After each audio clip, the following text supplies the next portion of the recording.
Are you awake? I thought I heard you get up. Yeah, I'm awake. Sorry, I just can't sleep. Are you thinking about him? Yeah, a bit.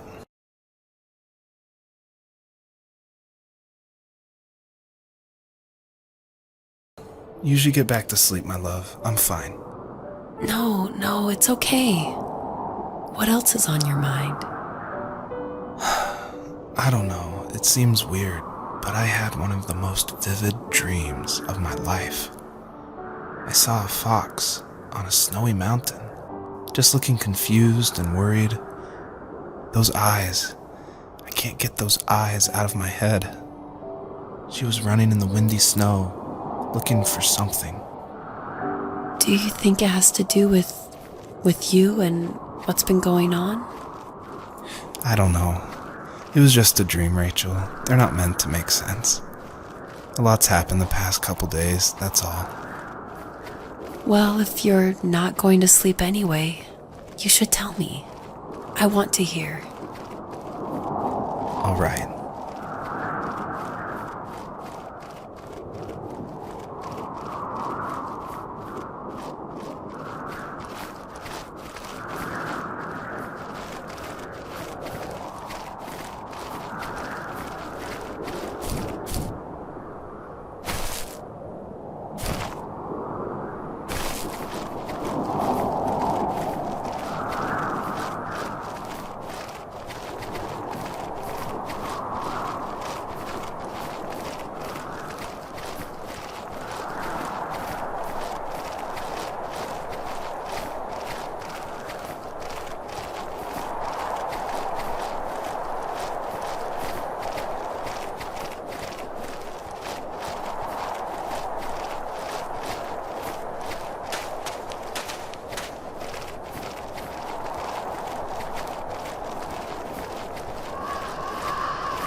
So, not far from her home, she followed that path to something unexpected.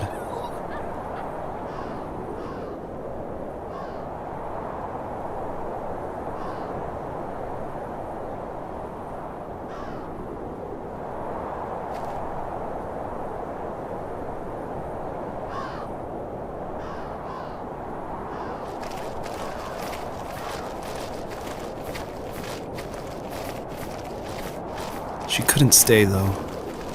She had to find her other two children. So she took that path. She followed it towards something ancient. Something with answers.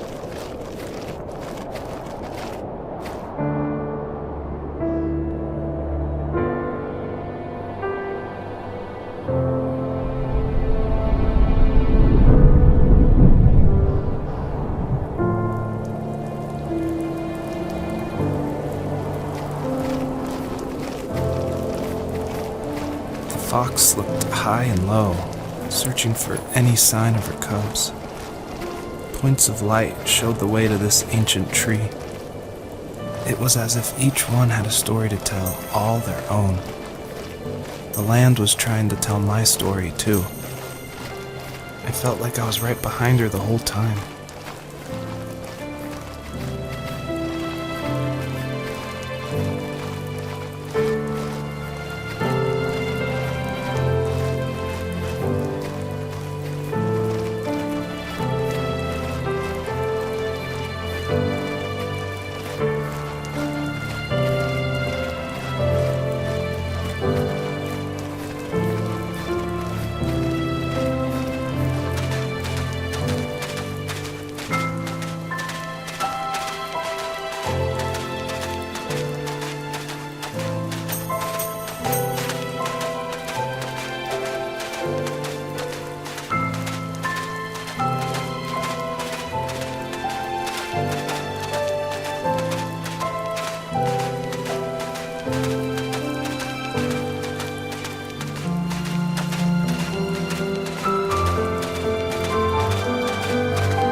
one way of putting it.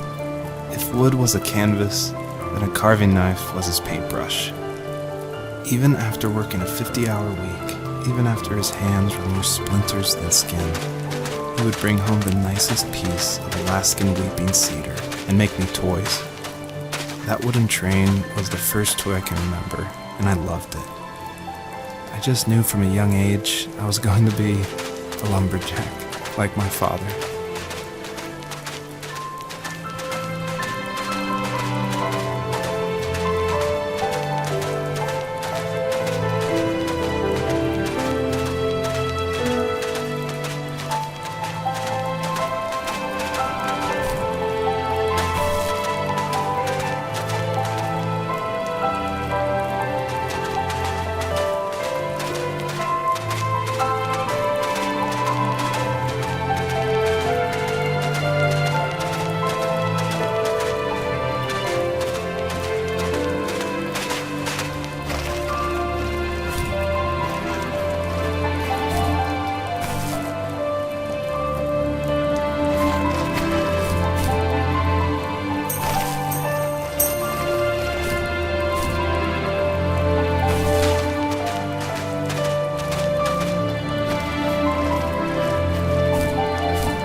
The older I got, the more I withdrew.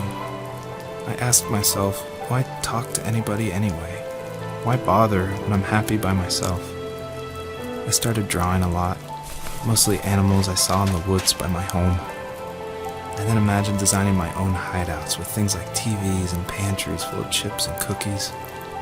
I think that idea of leaving home and drawing blueprints started my career. I found a lot of solace in that. I'm not surprised, but I did the same thing, you know?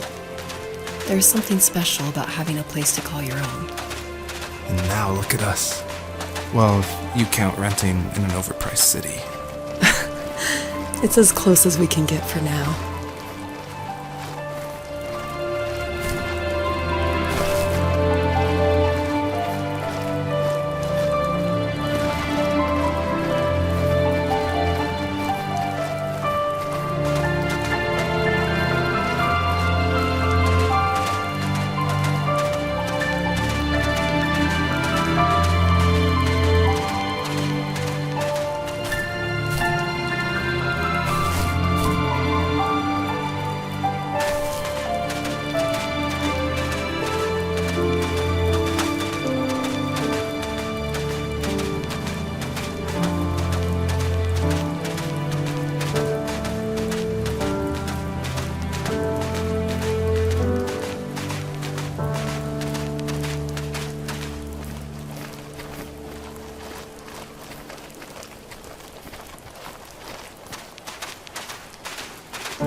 As a kid, did you ever do show and tell in your class? Yeah, I think I only did it once, when I was in the 4th grade. You know how my life was around then. I wanted to show my class what helped pass the time and distracted me, so I brought a dozen paper cranes I had made. I think I told everyone how badly I wanted to be a bird and fly, embarrassingly enough. Don't be embarrassed. Every kid wants to fly. For me, it was another toy from my dad, a wooden boat. I remember guarding it so carefully in my hands as I walked into class. When I sat down, a group of boys immediately made fun of it. They asked which trash can I found it in, or why an ugly log was my favorite toy. When I got up, I didn't even want to tell them my dad had carved it. I said it was a joke gift my friend had given me. Kids can be so cruel. Some of them are. I shouldn't have let them get to me, but it did. It's amazing we bounced back at all.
My teenage years were full of sketching, angst, and trouble.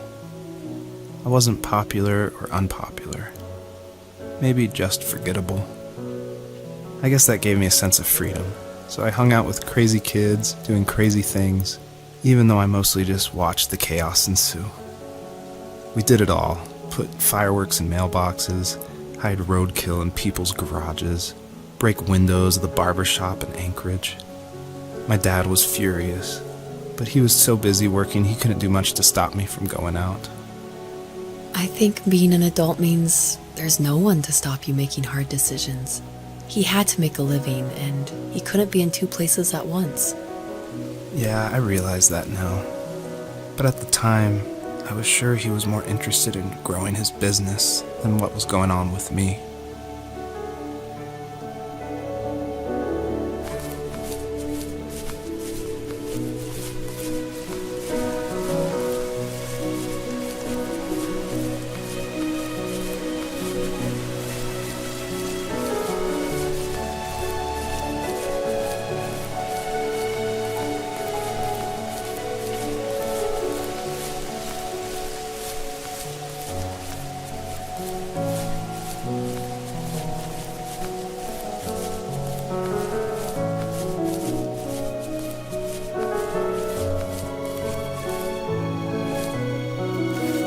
He was working another late night, and my friends were over, saying how bored they were and how they had come all the way out to my house for nothing. One of them mentioned how that old, ugly beyond belief truck was still in the garage, and how we should take it for a spin. I was only 15, so I kind of fought it for a while. The next thing I knew, we were careening around the mountain path, rocks spitting onto the sides of the cliff, while my dad's cringeworthy bluegrass blared out the speakers. I drove while my friends were in the back of that yellow and purple truck, throwing beer bottles and trash at anything remotely interesting. Felt like I was soaring in the air with borrowed wings. But all good things have endings. A cop outside of Eagle River pulled us over after he saw us in a bottle rocket into someone's yard. What followed was a long night of talking to disappointed adults and feeling smaller than ever.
If there was some way I could take my love of drawing and turn it into a way of escape, nothing would make me happier.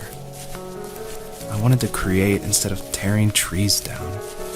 I wanted to move to the lower 48, not because I hated it there in Alaska, but I hated the idea of it. It's like all of that spite inside me had created this monster which followed me around my whole teenage years. I put so much energy into doing what others didn't expect of me. Why did I do that? There's one fact you're forgetting, though. If you didn't have that fire in you, we probably would have never met. You're absolutely right. Maybe the destination is all that matters in the end. But then why am I awake? Why am I seeing this fox go on her journey?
Even at my most distant, at the times when I detested him the most, he kept reaching out. For a year straight, he asked me every week when we were going camping. I thought he was just dense. Eventually, to shut him up, I agreed.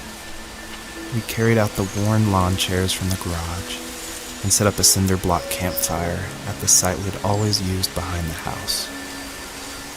We walked down the mountain path, talking in the warm sunshine we only got a couple months of the year. Those 3 obsidian rocks shimmered alongside the shore, almost like sparklers pressed against a dark window. I'll never forget that wet stone on my feet, or how those massive mountains looked even bigger in the lake's reflection. I felt small, but grateful. As the sun set, my dad found something I hadn't seen for a long time. The tree where I'd made my first carving when I was 6. I hadn't even carved it. My dad had helped me, but I still called it my tree. Something about seeing my name there made me open up, and we talked about everything that night in that old camouflage tent. I told him how much I loved sketching and design, and how it would be a dream to study architecture in Seattle. I told him how I didn't get along with my friends much anymore, but that I didn't mind being alone.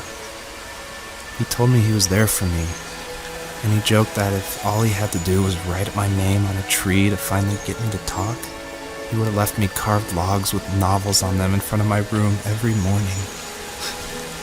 I don't know why it took me that long to realize it, but it was then I knew how much he had sacrificed for me.